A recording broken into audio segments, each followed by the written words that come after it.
Good afternoon, everybody. Selamat tengah hari. Welcome. Thank you for joining us today. We are still a little bit early. So if you have already tuned in, do let us know where you are from, where you are tuning in from. Melaka, Sarawak, Sabah, Kedah, Perlis, Malaysia, Singapore, maybe somewhere in Europe. Do say hi. We are very excited for today's episode. So we still have maybe a few more seconds to let some other viewers in. I hope everybody is staying at home, staying safe, but of course, most importantly, staying active as well. Don't forget that we still need to keep our health.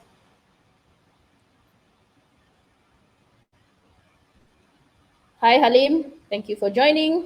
Hi, Susan. Long time no see. Thank you for tuning in.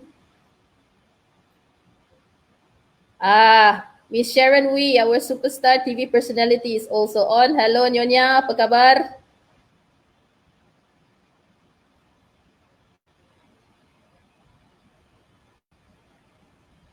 We're just gonna wait for a little while more while the viewership goes up.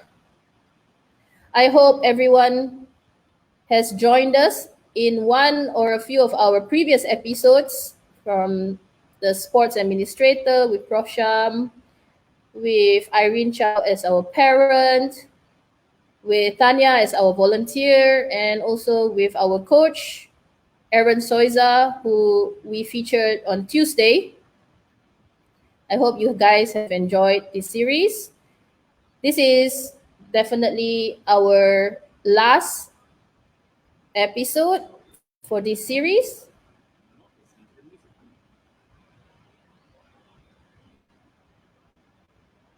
But we may have something in store after this, so you should tune in and follow us on Facebook page.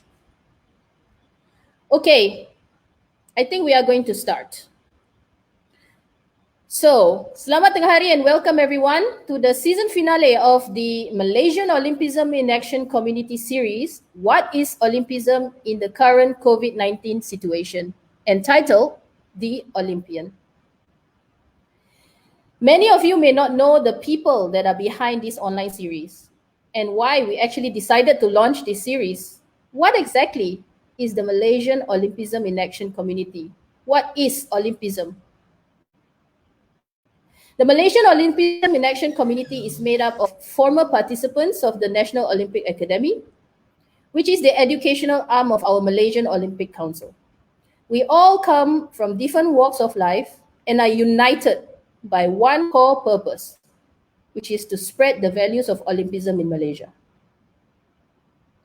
Olympism is not only about the Olympics and elite athletes, although a lot of you may think so.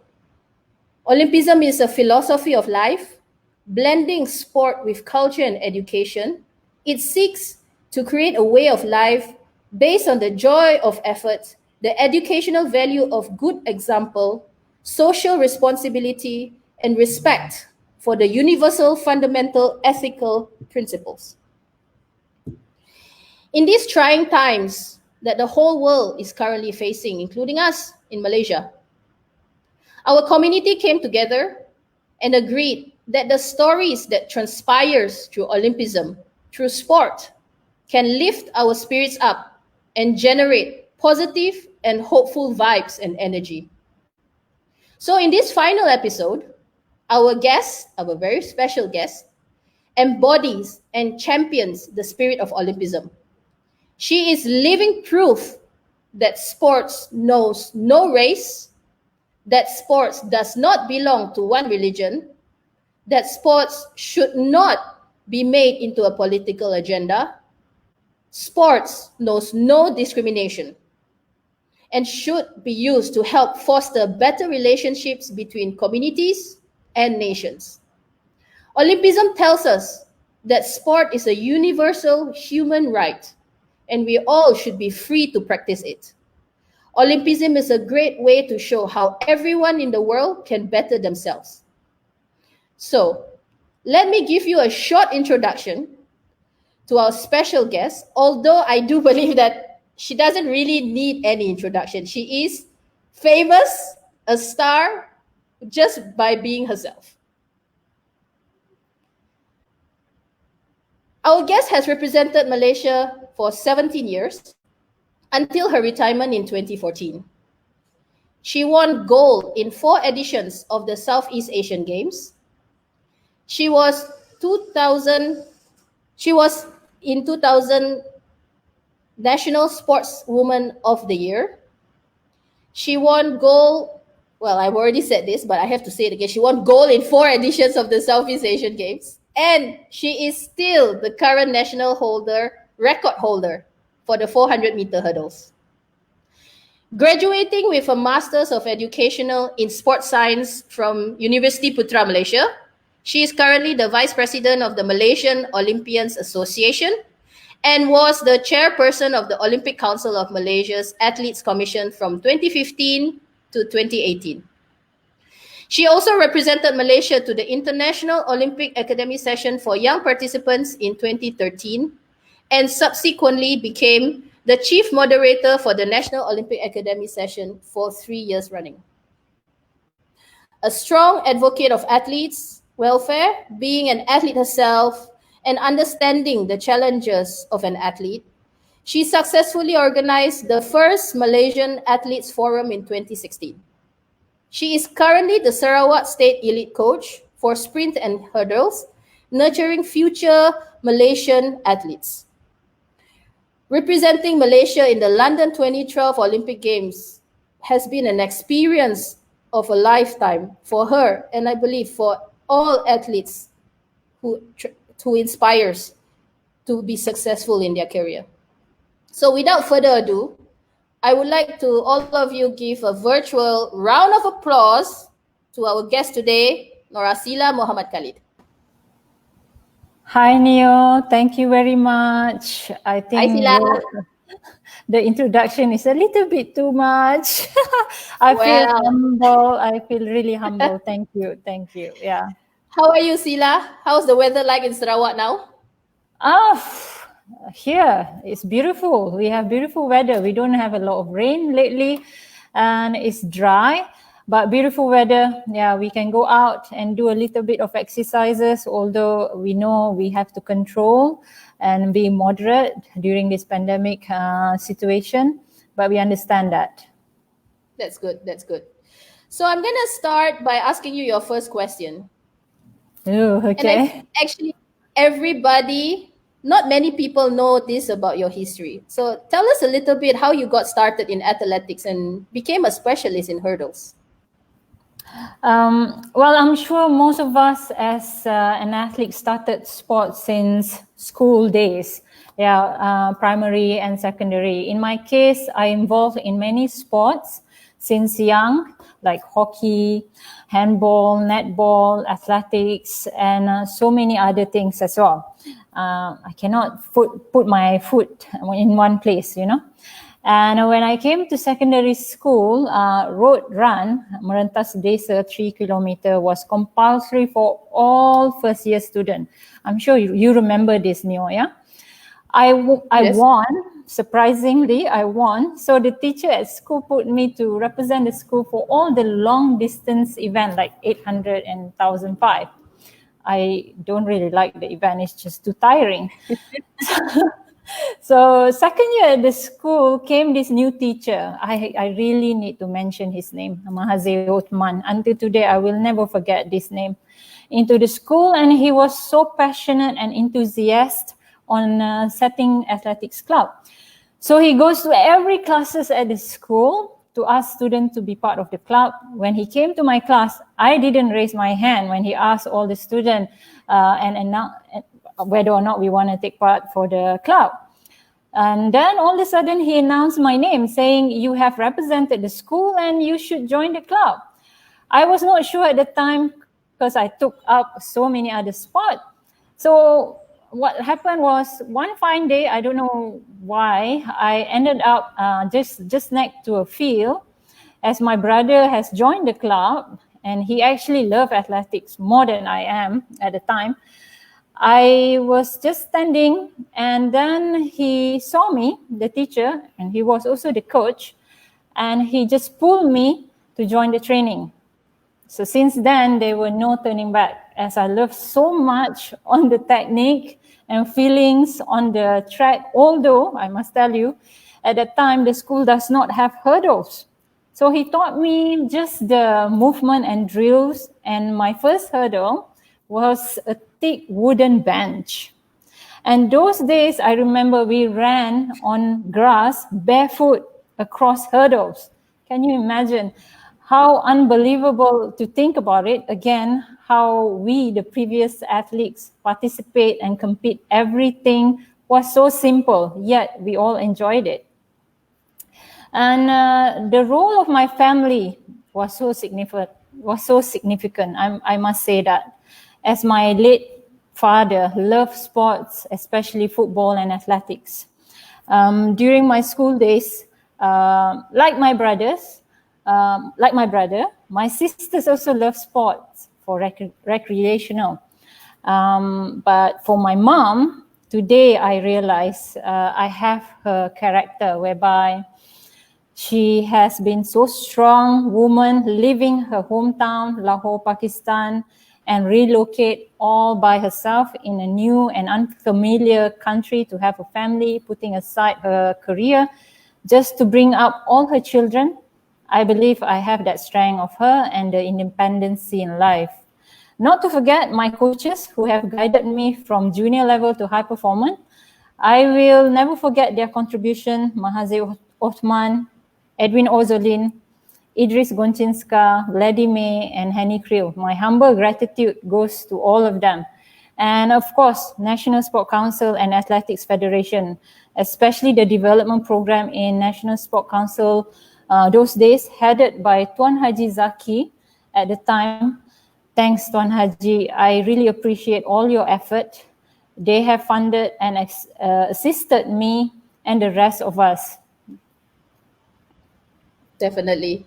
I think you have had such privilege to have such a support system around you to bring you to where you are actually today, and of course before being a former athlete as well. So which sekolah were you pinpointed by Encik Mahathir Othman? The school was Sekolah Menengah Selayang Baru in Gombak. Yeah, I was there from Form 1 until Form 3. And then since the National Sport Council, the development program scouted me, I was schooling in Sekolah Menengah Sultan Abdul Aziz Shah Kajang. Those days, there were no sports school. So they actually selected the best athletes in the country, top 3, and placed us all in this specific school in Kajang. Yes, I remember. I think because we had a sister program in badminton at that time, and we were in Sekolah Tinggi Perempuan Muda. So I was part of that program, and we always came together once a year when actually there was a gathering of all the athletes together for the Tunas Cemerlang or even this camp. And I think we met somehow, right? Maybe. I'm sure of that. Yeah, we will end up seeing the same people in sports circles. Yeah, that's true. So well, today's episode is all about your experience of being an athlete, of being an Olympian as well.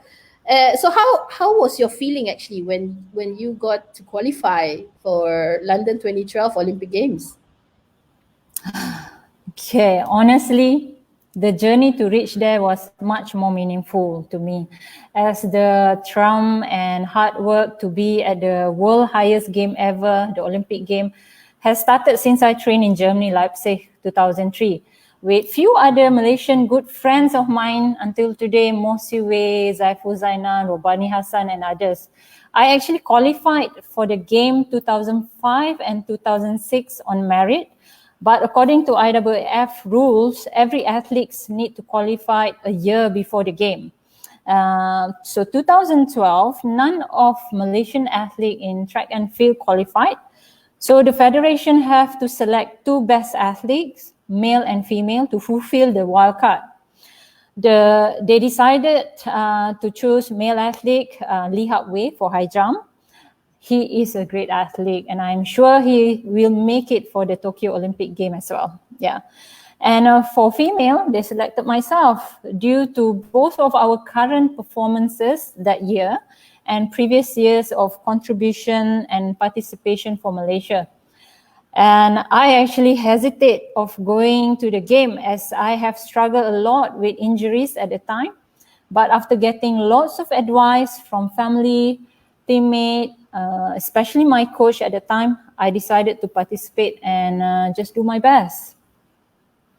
And how was your experience actually being in London itself, being in the opening ceremony, being in the village, feeling that multicultural, multinational vibe that is in the Olympics? Well, I didn't take part for the opening ceremony, but I was at the closing. It was really beautiful. As you know, all this organizing committee, they would love to do a lot of fireworks. They invite all the famous artists to do shows and so many other things as well. As usual, in any game, doesn't matter is Southeast Asia game, Commonwealth game, or Asian game, there will be a game village. There will be a place for all the athletes to eat, a place for the athlete to relax. There is a medical center as well. I enjoyed it so much, yeah, because that is the chance for all the athletes. Doesn't matter how is their level, world class or just representative for the country, gather themselves, meet each other, and enjoy themselves. Yes, I think it's an amazing experience to be part of the Olympic Village and also the part of Olympics. As I'm working from the other side, you know, we are the organizing committees who normally put on the show for all the athletes to come, and when the opening ceremony comes, we all see our fruits of our labor come to life. And by seeing all these different athletes like yourself, and for so many different athletes from different nations come together, eat together, mix together, it's such a wonderful feeling, you know. And that's the true spirit of Olympism, you know. If we talk about multicultural, where sport knows no boundaries, I think that's where exactly Olympism spirit is all about. You are absolutely right, Neil. Yeah, every single word of that. Yeah. So, now coming back to your career as an athlete, can you tell us one occasion that you felt disappointed, and how actually did you recover from it? Okay, you see, Neil, as an athlete, we always wanted to do our best in every competition, and sometimes we will sacrifice our health just to run a race. So that happened to me, yeah. In SEA Games 2009, a day before before the contingent left for the game, I injured my calcaneal bone and I could not even walk properly. But I've decided to join the contingent because I don't want to miss another SEA Games as I have skipped the previous two. And the thought of having the medical staff at the game village make me feel safe. So I was assisted by the Malaysian doctor, Dr. Arshad, and the team. And I got an anesthetic on the heel area to numb the injury 5 hours before the race. That was painful, but I won the competition. Yeah. But that decision has made the injury prolonged, and I have to go through a lot of treatments and modify my training to maintain my performances from 2009 until 2012. Like running in the pool, different type of strength training, and so on. London 2012, just to tell you, it was the hardest race I have to go through. I ran the heat and I hurt my hamstring at hurdle 6, but I just remind myself to finish the race no matter what. So finish the race, but I was so tough on myself because I wanted badly to perform well, but the body just don't allow it. So I kept myself in the room feeling sad for a day or two, but after getting a good pet talk with my coach, who was not there at the game, I allow myself to enjoy the game. After that, I actually enjoy the game village more, get consultant and scan my injuries at the medical game village, and make many photos with the Olympic champion. And the best part of all, we have two Malaysian winning silver and bronze medal, Lee Chong Wei and Panda Lela, as the first woman athlete to win Olympic medal.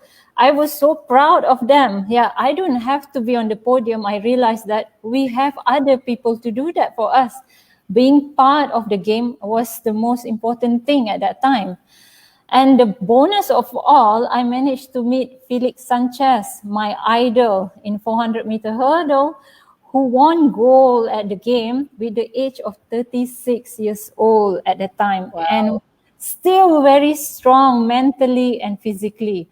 You see, these experiences, this once in a lifetime opportunity will stay there forever with me. Yeah, it is more important, I would say. Yeah.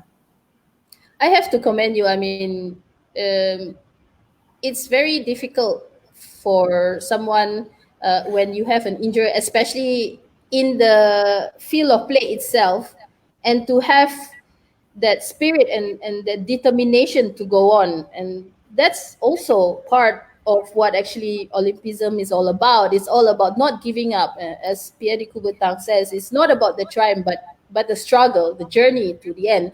And really, Sila, congratulations. I mean, I think that's really very good of you, and to make Malaysia proud, because you didn't give up. That's the most important thing, right? You didn't give up. So congratulations. Thank you, Neo. I not many people know about this, yeah. And as usual, I don't really like to tell people if people just don't come to me and ask, but because you asked me, so I just have to tell you today. Yes, and also actually this week on Wednesday, we heard that our fellow compatriots in Malaysia, Sharon and Charlene, they talk about injury. They talked about injury in their Nak Sembang Apa episode, and we heard about the struggles of athletes actually recovering and how they come back. So my understanding is that actually after that injury in London 2012, you went for an operation. Yes, I did. Just like what we were already explained to the viewers, yeah, during the live session with Sharon and Charlene.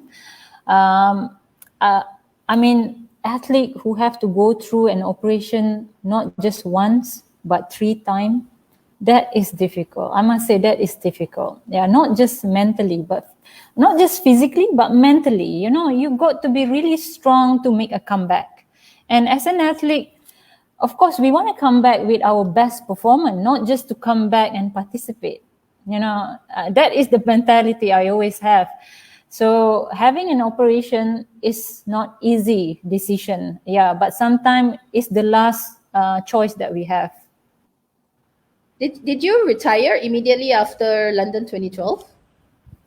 No, I didn't. I actually tried to make a comeback after the surgery, 2013. Wanted to qualify for the Southeast Asia game right after 6-month operation. Yeah, probably I was a little bit too fast with the rehabilitation. Wanted so much to still taking part for the game. Although I still remain national number 1 at that time, but the performance was not good enough to convince the federation at that time. So they didn't select me. That was hurt, yeah. I felt hurt a bit. But then I realized if I actually take part, probably it would be quite difficult as well. Yeah, it would only, I would probably win the game, but only up to my mental at that time, whether or not I'm strong enough. Yeah, which I think I will. Yeah. But then Well, time, it already passed. I don't mind about it, and decision make, and I accept it. Yeah. yeah. Well, Yeah. looking on the bright side, maybe during that time you gave way to future athletes, our younger athletes, to come and have that experience going for the SEA Games as well. So I understand that you were participant in the National Olympic Academy in 2013, which is actually immediately after London 2012. And so I guess it was actually during the time that you just finished your operation. Yeah, exactly. I attended the National Olympic Academy 2013. Yeah. And right after I attended the NOA, I go through the surgery. Yeah. The calcaneum bone. It was tough. Just to tell you a little bit with the injury, the doctor did not expect the growth of the bone was quite big. So it took them quite a long time to do the procedure until the extent where I got up while the operation was still ongoing. So they were shocked and they have to carry on doing, putting me the anesthetic so that I would fall asleep. So that was actually hard to go through the surgery. But right after that, I was actually selected for the International Olympic Academy after the NOA. So the NOA, I went there, not to say right after the surgery, I think it was a month after the surgery. So I still need to be careful with my heel. I can't actually do any running and so on.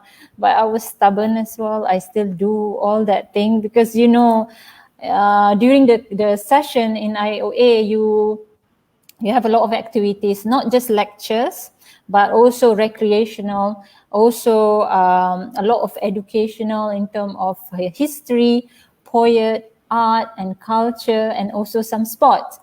So like myself, I can't put my foot at one place. I still took part in volleyball because I assume I can just stand and play the ball, but it was hard as well. But then I have fun during the NOA and IOA because it's like an opportunity to me to get involved in sport in different capacity. I don't have to be an athlete throughout my life. I also have the ability to get involved in sports in different ways. And I learned a lot through these two courses. Yeah, I learned the Olympism itself, the Olympic movement, and so many things which I never have a clue about when I was an athlete. Oh, I think that was a good opportunity. I mean, of course, having the operation was not something good, but at the same time, we always say that God has a path for us. So maybe because of that operation, it gives you the opportunity to go for the National Olympic Academy, to experience the International Olympic Academy, and later on come back to serve as a moderator, chief moderator in the National Olympic Academy sessions. Yeah, exactly. I forgot to mention to you. Actually, the one thing I also learned during the NOA and IOA is volunteerism. Just like Tanya already explained to us, I got involved in the IOC session held in Malaysia 2015 with a few of my friends and we became the access control. Yeah. And we really enjoyed it. I mean, we greeted the participant with Malay local language. Yeah, we say selamat pagi, apa khabar to make their day, and teach them a bit of our languages. Doesn't matter they understand us, but they get shocked to hear it, and then after a while we explain them what does it mean and so on. So we also managed to get Thomas Barr, the IOC president, and we attracted him, and he stopped, and he got some time. We got some time to chat with him, and what happened was he won't stop if we didn't actually do something. I teach all my friends to speak German a little bit, just to greet him, shock him a little bit. Then only he stopped and talked to us a little bit. Yeah, So Sila, tell us. tell us how did you greet Thomas Bach? I actually teach all these friends of mine. I was like saying, okay, come on, guys, we're gonna say, Guten Tag, Thomas Bach. so loud that he will be able to hear us. Doesn't matter where he was then. So he stopped, and then I speak to him a little bit of German, yeah. And that was fun, you know. The effort itself is more meaningful than you just stand there, just looking at people pass, let them through.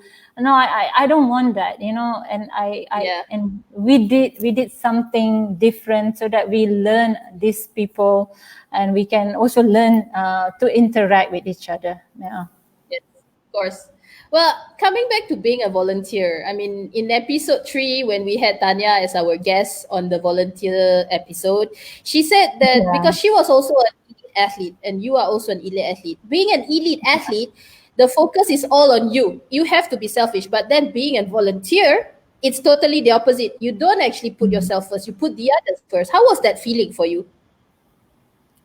It come naturally. I think because when I was at school, when I was an athlete, when I was at the university also, I already get involved in many associations, many social activities. I always like to contribute, I must say, yeah. And I always stood out for other athletes also, a bit kiasu lah, you know. I normally will stood up for all the athletes. Yeah, those days, if there is anything happen to them, I would willingly help them in any capacity that I can. Because I can feel them. I can feel others. Yeah. Well, it figures like you are the big kakak, you know, kakak besar, Kak Sila. Yeah, until today, they still calling me Kak Sila, you know. Yeah. Very good, very good. We have a question from our dear friend Halim. So he says, at present, where do you see women's athleticism in Malaysia? What would it take to have another women hurdler to break your record and represent Malaysia in the future Olympics? Oh, that's a good question, Halim. Really a good question. I really wish more and more women in Malaysia to take the challenge. Yeah, to not just the challenge. I mean, they should look at different ways in hurdles event. Doesn't matter it's 100 hurdle or 400-meter hurdle. There is a lot of attraction in this event whereby it's not just about you running the race and clearing the hurdle. It's about the technique, hurdling technique. It's about the rhythm. It's about it's also healthy to become an athlete. You take care of yourself, yeah, and you can be fit, yeah, not just to show people how strong your body is, but you're fit mentally and physically. And to me, I really want the girls, especially 400-meter hurdle, to at least break the barrier 60 seconds.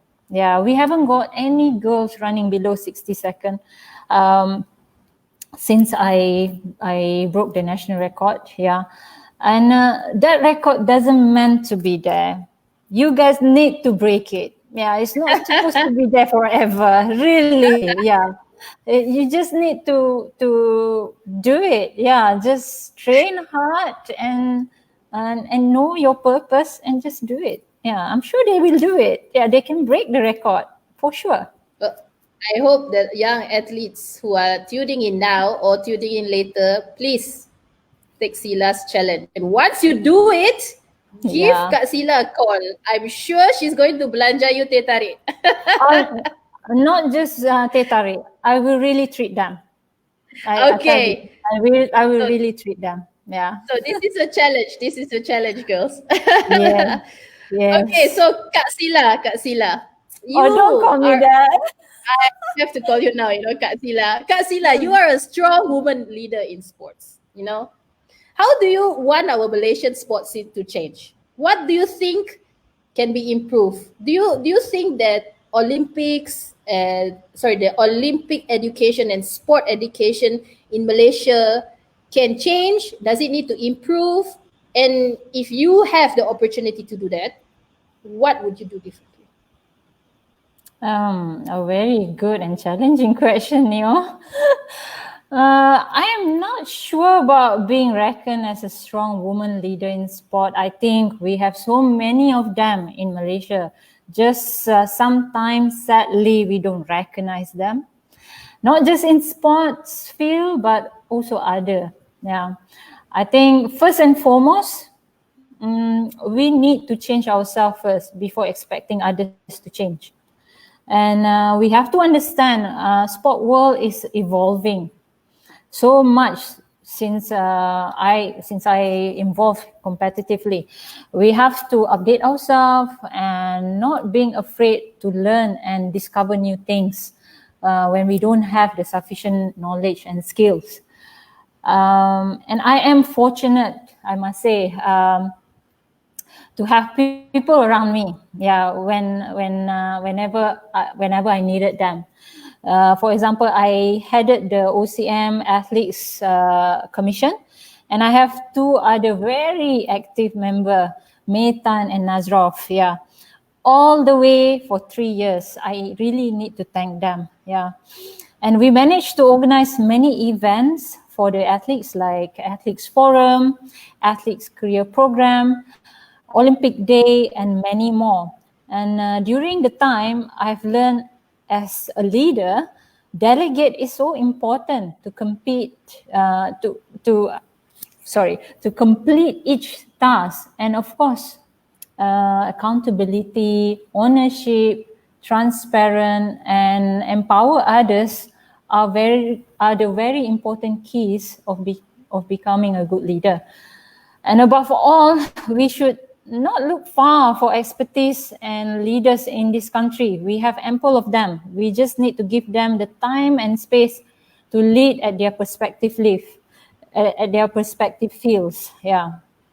We don't have to look at the West. I think you have said this before, Neil.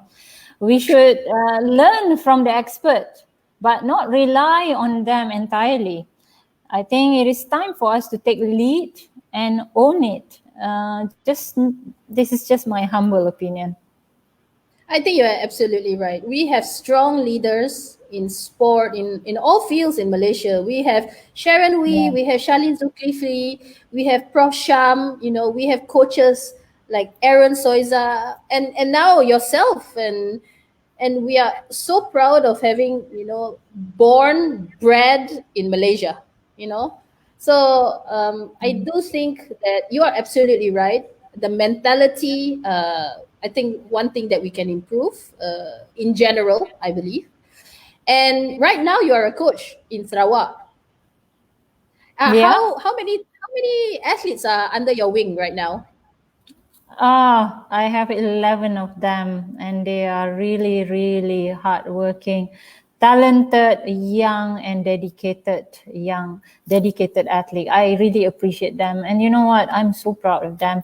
During this time, the MCO and this whole pandemic situation, they were so committed with me. They keep on doing their training, although it's totally different now because they have to be independent. I mean, I'm so proud of them. That's great. I think as a coach and as a former athlete, you are actually empowering them to be more disciplined, to have respect, and to actually respect themselves as well. Not only respect other people around them, but actually respect themselves to keep their bodies in shape while we are facing this pandemic. So I guess you have been motivating them through Zoom calls or Google Meets or telephone during this COVID-19 period? Oh yes, of course. We have every week we will have a meeting, all of us together twice, and they have to really they have to go report to me every day. Yeah, completion of their training. Yeah, it's just a matter of uh, telling them to be committed and also own it. Yeah, really take responsibility. And I actually treated them all as an adult. I want them to take responsibility of their actions, and I'm so proud of them. That's great. What actually motivated you to be a coach, Sila? Oh, well, it's actually started since I was an athlete. Yeah. And I was given a chance by my coach in South Africa, Mr. Henry Krill. He asked me to guide the young athletes whenever I have time. Although I always like to play game with them, so he doesn't like that. But I always like to introduce some game before we go into the training. Yeah, just to have fun a little bit, you know. And he also brought me to workshop and also seminar whenever he have to attend. So I'll become his demonstrator. I mean, through these experiences, I actually learn a lot and gain my confidence to get involved in coaching. And apart from that, of course, I need to get a certificate or qualification in coaching, as well as I pursue my study in sports science. Yeah. That's great. That's great. And well, during your athlete's life, actually, you said that you were in Germany as well, in Leipzig, right? Yes. And I do believe that in Germany they have a very strong program for Olympic education and sport education in general in Germany as well. So, do you think that Malaysia, well, coming back to my previous question, how do you think we can improve the Olympic and sport education in Malaysia? How do you think that Malaysia has the opportunity to reach that level at a certain point in the future? Absolutely. Why not? I mean, we have the best facilities in the world. You see, when my teammate from Germany, when my coach from South Africa, and even any other international athletes or team come down to Malaysia, the first thing that they will say is we have superb facilities. Yeah, no doubt about that. Yeah, of course we need to maintain them. That is actually the something that is lacking. Yeah. So having a best facilities in the world doesn't say that we can actually reach the highest point of sport. Yeah, it actually says we need a lot of effort. We need a lot of people, experts. We can have all these experts from our own people to really build it. Yeah, to really make sure everything is in place so that we can actually reach the best pinnacle level that we wanted. Yeah, like winning the first gold medal ever in summer game, which we haven't reached. Yeah. So to me, like education wise, in Germany, I got the chance to study, to do some study there. I did sports psychology course with a professor there. It's just a short course, like about 4 months. But that experience I learned a lot. And apart from that, I was also trying to get into the university in Leipzig. It wasn't that easy. I mean, the process itself, they want to make sure all the students that going to do sports studies, sports science or sport or coaching knows the sport itself. So I was forced to do gymnastics, swimming, athletic, racket sport, and also ball sport. So of course, racket sport, I choose badminton, your favorite sport. And for ball, handball, no, I chose volleyball. Yeah. So it was tough. Student to be able to study sports science, physical education, or what, they test the student before they get into the university. So I think these are the details that we need to practice in Malaysia, so that the right people is at the right place. Yeah, to really bring up the level of any field. Doesn't matter if sport or any other things. Yeah. Definitely. I think the 1998 Commonwealth Games actually brought us to a different level in sport. One thing, of course, as you mentioned, the facilities. Because Bukit Yeah. Jalil, the Bukit Jalil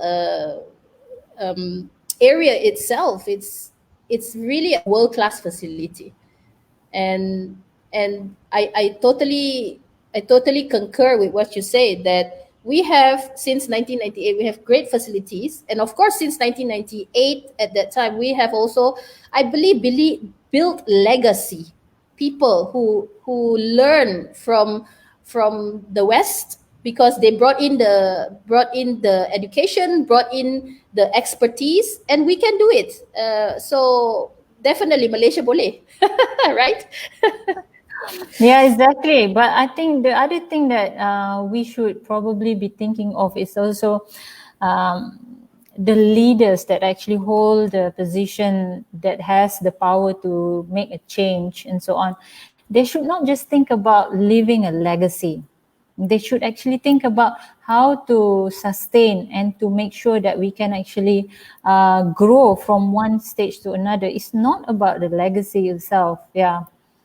That's a I don't good think point. so. It's a very good point.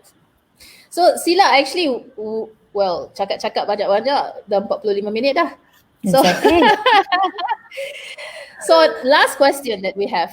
What is your advice to our national and aspiring athletes out there?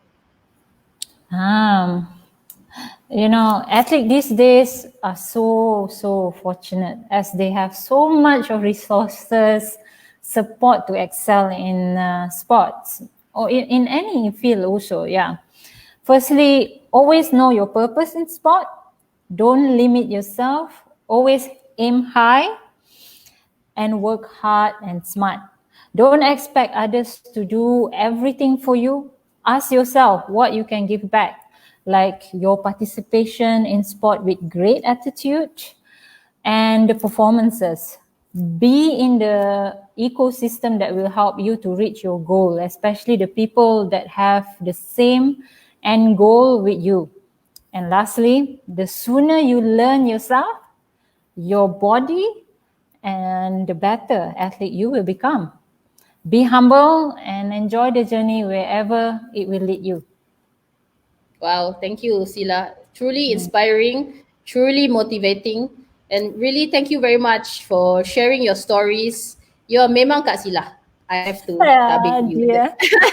No, I mean, just Sheila. what you are doing right now with sport, being a coach, motivating, being part of our Malaysian Olympism in Action community, really says a lot about how giving back to what actually you have received before, right? So I Yeah. really want to I really want to thank you for sharing your stories today, and you truly are the embodiment of Olympism and everything that it stands for. So All on the this note, athletes. definitely. On this note, I want to take the opportunity to thank all our guests for this series, this first series that we are actually organizing from the Malaysian Olympism in Action community. Thank Professor Dato Dr. Shamala, Irene, Tanya, and Aaron. Also, not forgetting our amazing host, Nicholas, who is now our backstage director, Daphne, and of course you, Sila. And to all my Olympism compatriots in Malaysia, in the world, please keep the flame of Olympism burning.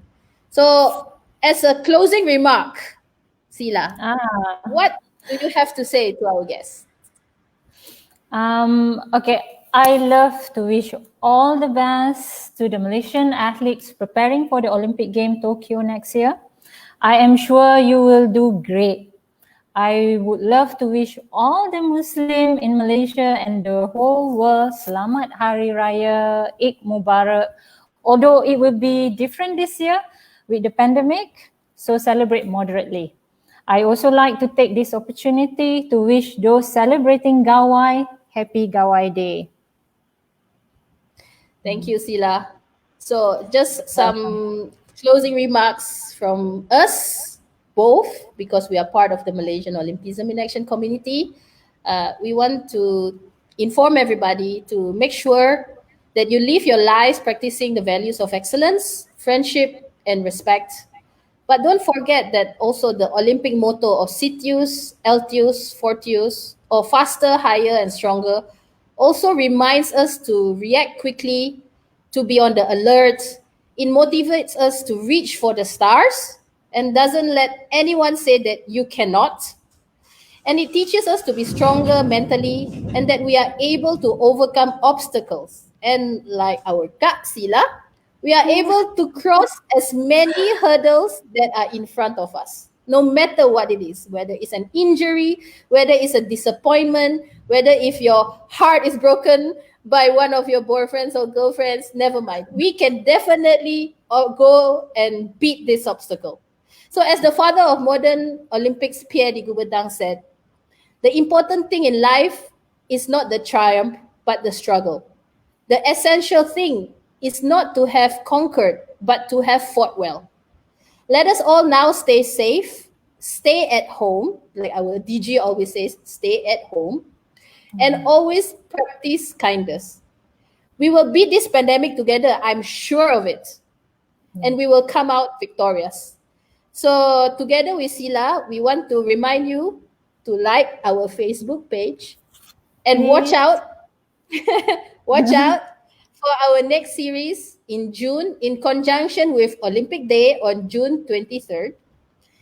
Until then, I would like to wish everyone Selamat Hari Raya, Happy Eid Mubarak to all our Muslim friends, and may the spirit of Olympism be with you all.